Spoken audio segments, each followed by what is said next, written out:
What makes this program a model for national visitors? That story ahead. Plus, paddling Jacksonville one site at a time. And we'll take you out to the ball game.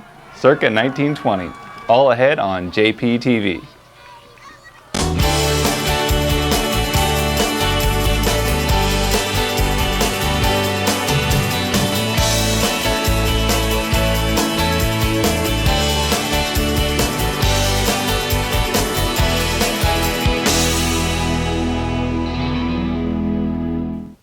Welcome to JPTV. I'm Garrett Teague. And I'm Pam Roman. Thanks for watching. Joining us in the studio today is Christopher Alex. Chris is a UNF student majoring in advertising, and he's been working with us this summer on a rebranding campaign. Thanks for joining us, Chris. Thanks, Pam. And hey, guys. And now, Chris, you have an announcement for us, right? Absolutely. We want to jazz up the intro to JPTV with some new music. We want you to create it. The contest starts on July 21st. And all the details are going to be posted on our Facebook and Twitter pages, so watch out for it. I am so excited about this contest, so thanks for creating it, and I cannot wait to see what you guys submit. But now let's get to the show. Last month we introduced you to an urban parks initiative called Wreck and Roll Jax, and it's already gaining national attention. But one of the thing I want you to remember in this room is Jacksonville is leading. Jacksonville is leading. Clarence Anthony is Executive Director of the National League of Cities. He and his leadership team were recently in town to meet with Mayor Alvin Brown and announced Jacksonville's participation in two major initiatives: better access to health care for children and black male achievement. During a press conference at Grunthal Park, the NLC named Jacksonville as one of 8 cities in the country to receive an assistance grant to expand health care for children and families. That funding led to the creation of Cover Jacksonville and the appointment of State Representative Mia Jones as the city's first health commissioner. We need all of the help that we can across this country, and especially here in Florida and in Jacksonville. So it makes me excited to be able to work together and to see the collaboration between different organizations pushing for the same common goal. The Jacksonville Children's Commission is the agency responsible for the local program. Its staff will work closely with Jones and other partner organizations to begin implementation. I think it's a wonderful opportunity. There is a great need for more coverage in our area, and to win the grant is exciting. To be a part of JCC and have a role in making this happen, connecting people with the health care coverage that they desperately need. It's a wonderful opportunity. NLC is also in town to visit programs under the Black Male Achievement Initiative and to identify best practices to share with other cities. One of the programs selected is a new urban parks initiative called Wreck and Roll Jax. Jacksonville is one of 11 cities that are really taking on a much more comprehensive response to black men and boys. And so those programs are one of the reasons why we're here, to be able to see what Jacksonville is doing, working with the mayor and his team and with the community to also understand that we have to develop a shared vision for, as a community, of what does success look like for black men and boys. It really makes me feel good that you got the National League of Cities and other nonprofit organizations and local leaders embracing the vision about you got to invest in young people, particularly black males, black male achievement. You have so many of them doing so well, and so you want to acknowledge that, embrace those who are challenged, and you want to help them. So it's very important for the city. It goes to the quality of life in our city, and it speaks to our commitment to create opportunity for all, for everyone to reach their God-given potential, and that's what it's all about. Joining us today for our second time on the show is UNF multimedia student Ashley Pinkett. Welcome back, Ashley. Thank you, Garrett. Recently, city leaders announced a new partnership in the heart of downtown. Hemming Plaza has been at the heart of downtown for over a century, but in recent years, people have been concerned about park upkeep and safety.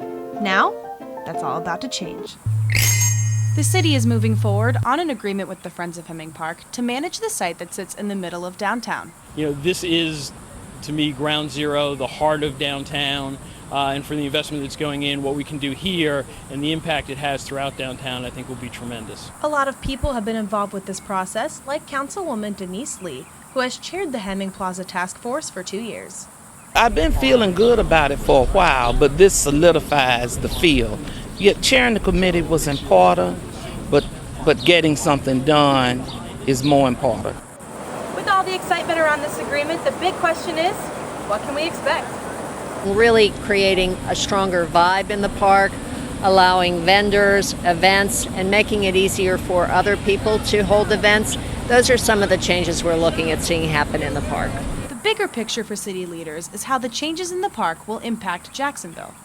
I believe in downtown. I think no great city can be great without having a great downtown. And Hemming Park is in the front door of the city.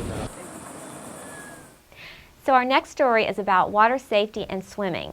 So I was going to introduce it by saying JaxParks is making a splash with kids all over town, but Garrett said that was too corny. So I'm just going to dive right in. These second graders at Woodland Acres Elementary are part of more than 1,500 kids throughout the city learning to swim this summer thanks to Waterproof Jacksonville. Mayor Alvin Brown's team developed Waterproof 3 years ago to provide swim lessons to families facing financial difficulties. As a principal, as a teacher, as anyone that is a child care provider, when the students are released for the summer, one of our biggest worries is anything accidental that may happen to their health. So it just eases my heart to know that they're going to be prepared in case something tragic were to happen. This year, local attorney Wayne Hogan donated $15,000 to the initiative. It paid the cost of lessons for all of the summer school students at Woodland Acres, plus 150 children of active military personnel. Parents like Carolyn Weish say more business leaders should step forward. I would encourage every business leader out there to get involved, find out ways to expand on this program, make it grow. This is a wonderful opportunity because a lot of children may not have the financial resources for lessons or even the transportation to get to the lessons. So I would say get involved. 7-year-old Zariah Hudson is on his 4th day of swim lessons and excited to learn more. So did you know how to swim before you started these lessons? So when you were around water, how'd you feel? Kind of scared and nervous. And now how do you feel? Happy. Now if we're doing the back glides, I can float so I won't go under the water. So that's why I'm feeling happy. For more information about Waterproof Jacksonville, visit JaxParks.com. Coming up, where can you get a fresh catch like this one? And who needs a rocking chair? Not these seniors. Answers and more just ahead. Hi, I'm Nikos Westmoreland with the First Coast YMCA. When you're in the water this summer, stay safe, use the buddy system, and never swim alone. No matter where you're swimming, and even if there's a lifeguard, it's always good to have someone else watching your back. They can alert someone if you need help, and they can save your life. Help us waterproof Jacksonville. This message is brought to you by Waterproof Jacksonville, the First Coast YMCA, and attorney Wayne Hogan of the Terrell Hogan Law Firm. I'm a board-certified pediatrician. I've practiced pediatrics now for about 14 years. And I always tell my parents I give the vaccine to both of my daughters. And I really do not want them to come to me 20 years from now and say, Mom, I have cervical cancer, and you did nothing to protect me. This is a vaccine that is safe, is effective, and it can prevent cancer.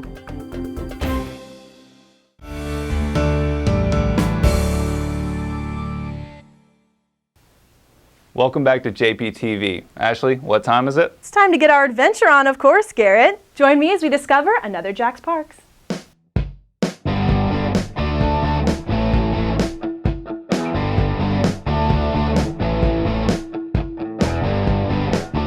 Hi, I'm Ashley, and I'm here to help you discover JaxParks. Today we're in Arlington at Blue Cypress Park. Let's go see what it's all about. Right when you walk in, you can hit the trails and work out at the fitness stations along the way. You can work on your soccer skills or get prepared for Wimbledon at the courts. The playground is a great way to bring your little ones for some outdoor fun. And there's plenty of space to play some catch with your four-legged friend. You can drive to the back of the park or leave the car behind and walk through the nature trails. Tee off at this 9-hole course or play a game of foot golf with some friends.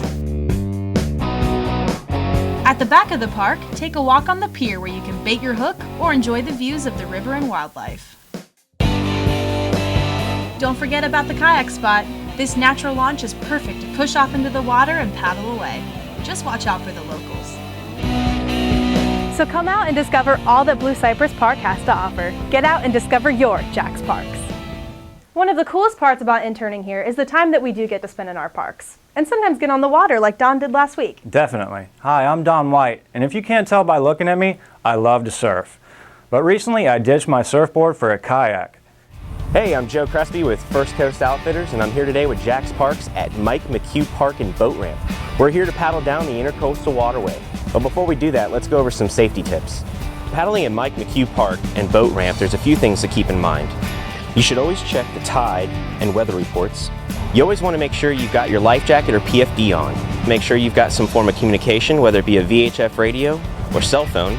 Make sure you always got your whistle with you, and leave a float plan, letting people know where and when you plan on being back. When launching here, you've got two options. You've got the kayak launch, and you also have the boat ramp. When using the kayak launch at low tide, you're going to be dealing with pluff mud and oysters. So today we're going to be using the boat ramp. Let's go for a paddle. When heading north up the Intracoastal Waterway, the opportunities for wildlife viewing are endless. Check out some of the intercoastal creeks, mostly accessible at high tide. And if you have time, you should make your way up to Dutton Island Preserve and check out all the beautiful wonders it has to offer. There's a couple things to look out for when paddling down the Intracoastal Waterway. Boat traffic, jet ski traffic, oyster beds, and pilings. When you start heading south towards Beach Boulevard Bridge, you want to make sure that you give yourself plenty of room away from the pilings located underneath the bridge. These turn into strainers and could cause kayaks to flip. Once you pass the bridge, you'll have even more opportunities to explore the intercoastal creeks. You'll be able to cruise by and see some beautiful homes, or you can just take in the scenery of the Intercoastal Waterway. No matter which way you go, you've got plenty of opportunities to cast a line and catch redfish, trout, flounder, and many other variety of species you'll find in Northeast Florida. And if you're lucky, you might catch a glimpse of a West Indian manatee or an Atlantic bottlenose dolphin. Thanks for coming out with us today at Mike McHugh Park and Boat Ramp. For more information on kayak launches and parks in Jacksonville, visit us at www.jaxparks.com. Follow us on Facebook, Twitter, and Instagram. Up next, a swing and a miss, but you don't want to miss this. And a little later, one woman's incredible journey of learning and inspiration. Stay tuned. Are you looking for a place to report a pothole in your neighborhood? Or is there litter in a park? Maybe you just want to find the trash pickup schedule. Well, 630 City is your answer for that and many more city services. Just call the friendly staff at 630 City or go online to 630city.coj.net to easily report any issues in your neighborhood. At 630 City, we want to be your trusted resources. We're here to serve you. Welcome to my block party. Glad you can make it. The only triple doubles you get come with fries. Last time you blocked someone, you were online. I can do this all day. Your moves are just gay. Using gay to mean dumb or stupid, not cool. Not cool. Not in my house, not anywhere. It's not creative, it's offensive to gay people. And you're better than that.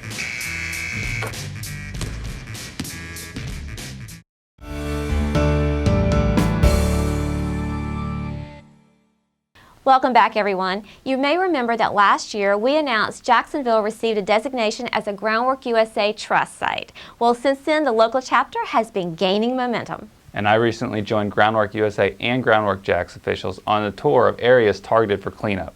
And I learned about their plans to clean up those neighborhoods. Groundwork Jacksonville is waiting on final approval to get started with its plans to clean up Hogan's Creek Greenway and surrounding areas. Expectations are high following a recent visit from Groundwork USA officials.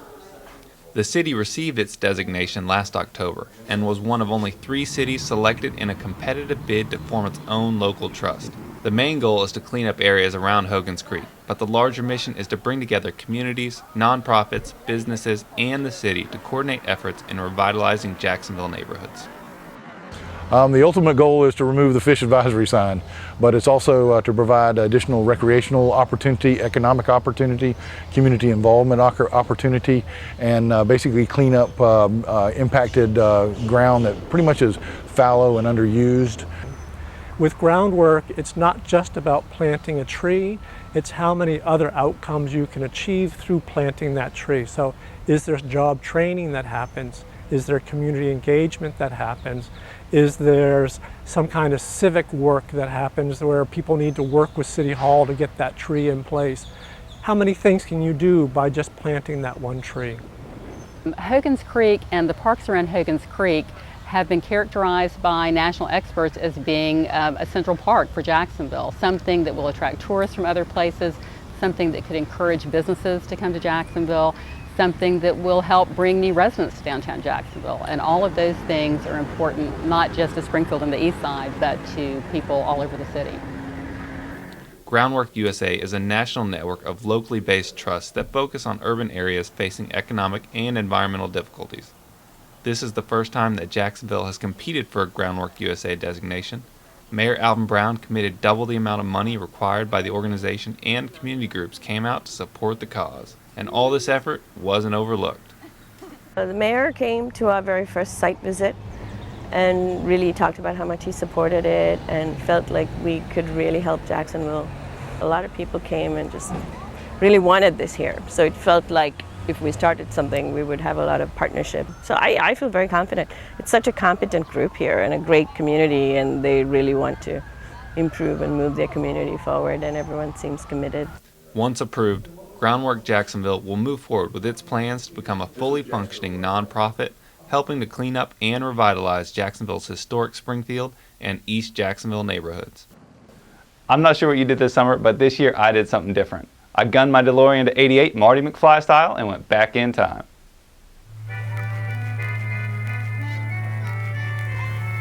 2 on, 2 outs, bottom of the ninth, and plenty of people came out to the ball game at the 7th annual Throwback Baseball Game at Clutho Park in Springfield. It's another way that we can let the rest of Jacksonville know what a great neighborhood Springfield is. We are all about community and getting together with our neighbors. The east side of Main Street plays against the west side of Main Street. They play in the 1920s style uniforms. They use old equipment, which is pretty challenging, wooden bats, the square gloves that are really hard to catch with, and balls that are a little larger. We have a great variety of guys and girls who come out and play, and some of them played baseball in high school. Some are still great athletes, some are pretty rusty, but they all have a really great time. And it wasn't just the players having a good time. The whole community, from adults, kids, and canines, all came out to root for the home team. SPAR puts this event on to really build our community, and it's something that can't be found in other areas of Jacksonville. So it's cool to do a old-fashioned baseball game in an old-fashioned neighborhood. Especially when that old-fashioned neighborhood is creating a newfangled spirit. Hard swing, shot out to center field. He's on his wheels. It's a good way to introduce other people that don't live in Springfield to the neighborhood. And it's amazing how many people have come to the event, and then a month later they start looking at Springfield to buy a house. So mark your calendars for the next 4th of July in Clutho Park. It's 3 strikes, I'm out of here.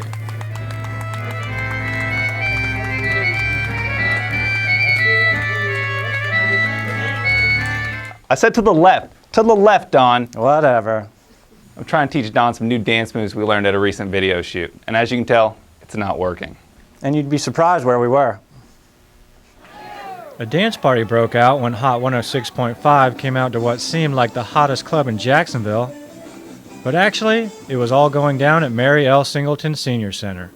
And this is just one of the many fun ways the Senior Services Division brings people together.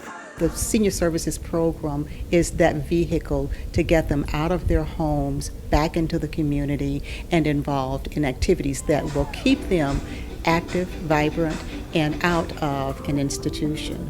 We have the exercise class, which may include dance, may include yoga. We have the typing classes, which includes our computer class, ceramics classes. We have a number of classes that are here, and I think it satisfies all walks of life.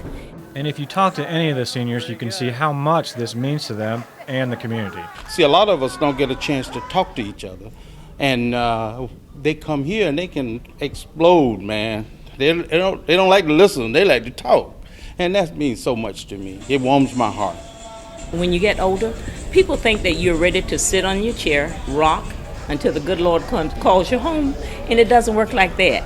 If you are out and you are engaged in activities, actually it enables you to live longer. The happier you are in life, actually the longer you happen to live. So I think by coming here, gathering with the social activities that we have, and there is something for anybody. It doesn't matter who you are. There is an activity here for you. There are 19 senior centers around town, and if you're over 55, you should check one out. Or go to jackseniors.org and take advantage of the fun activities and events. After the break, remembering an historic act and the sacrifices that made it a reality. And a conversation about perseverance and acceptance. Stay with us.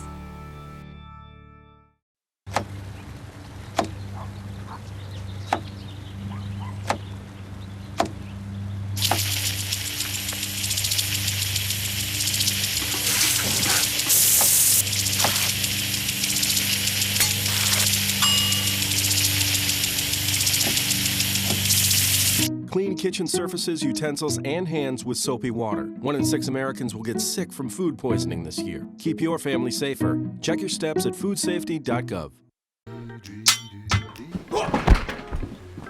Honey!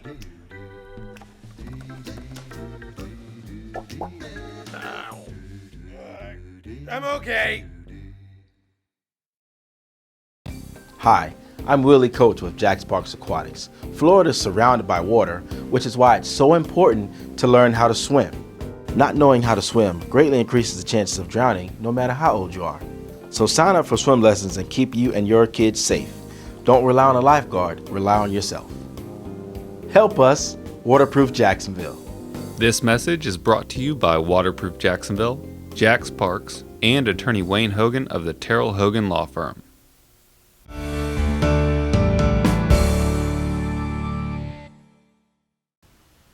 Thanks for staying with us, everyone.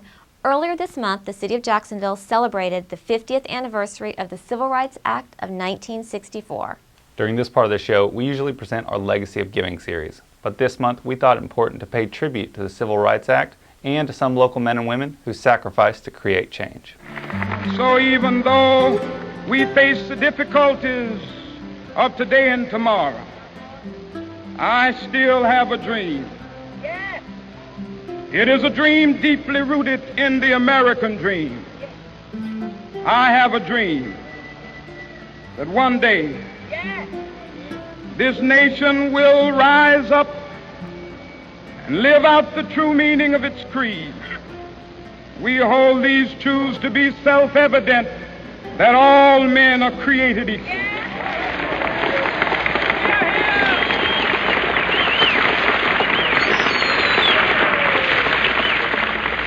I have a dream that one day on the red hills of Georgia, the sons of former slaves and the sons of former slave owners will be able to sit down together at the table of brotherhood.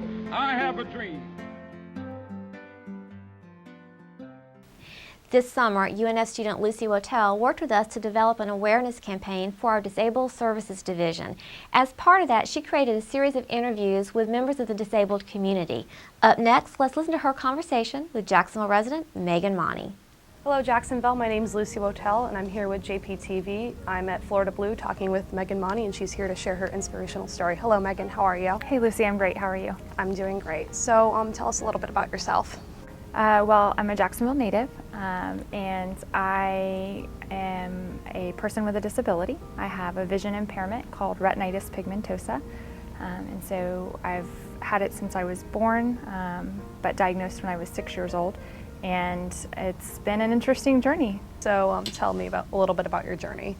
So being blind used to be this horrible thing for me. I hated it. I thought that it meant that my life was not going to be normal. And what's happened is really over the last, 10 years, it's become what has made my life so fulfilling. Being able to now help other people with disabilities, either in a large way, you know, where I'm sort of trying to help influence the way all people with disabilities are treated, and then down to just individuals that have the same eye disease as mine, they're able to, or they now do come to me and ask me for advice and for guidance. And so that's been an incredible transition for me and something I'm really proud of. What have been the biggest challenges and rewards of working with a seeing eye dog? It's a struggle regularly just to help educate the community that he is a service dog, that yes, you have to allow service dogs to enter your location. It's a novel thing. There's not very many of us in Jacksonville that have it, so it's just constantly being that spokesperson to try to help educate people. Right.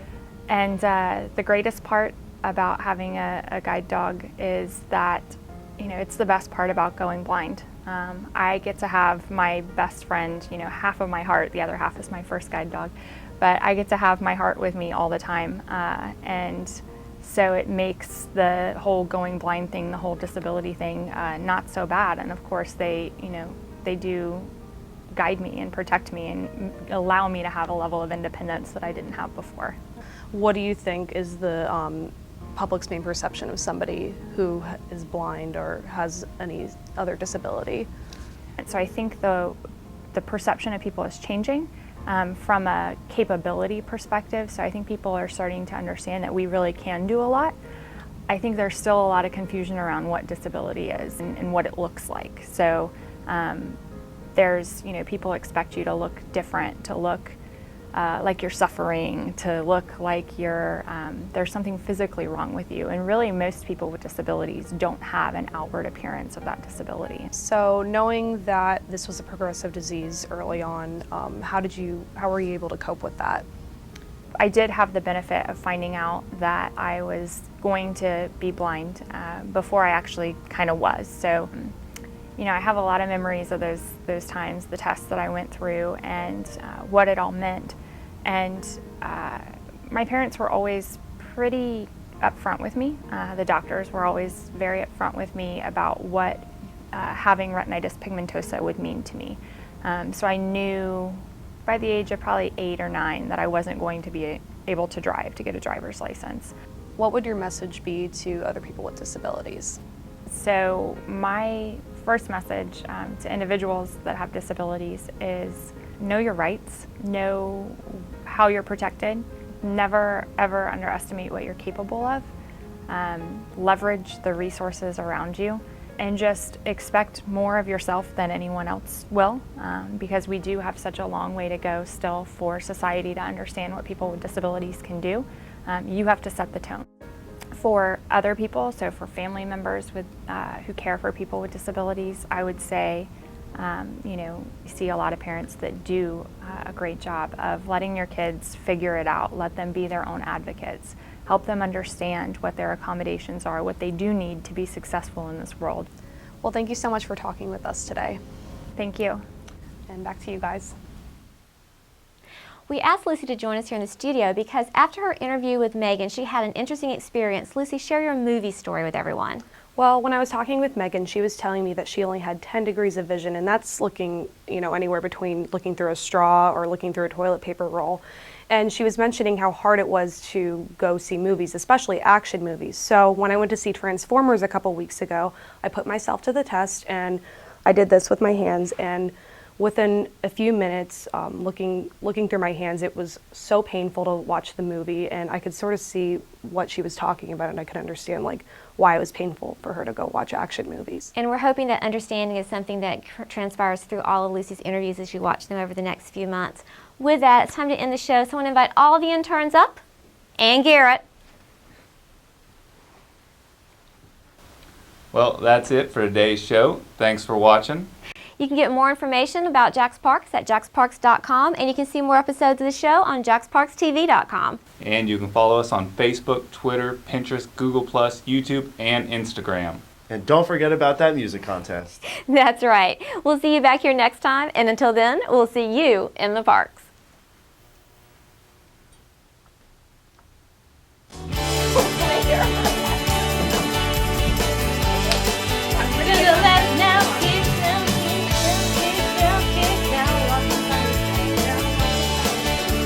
those neighborhoods.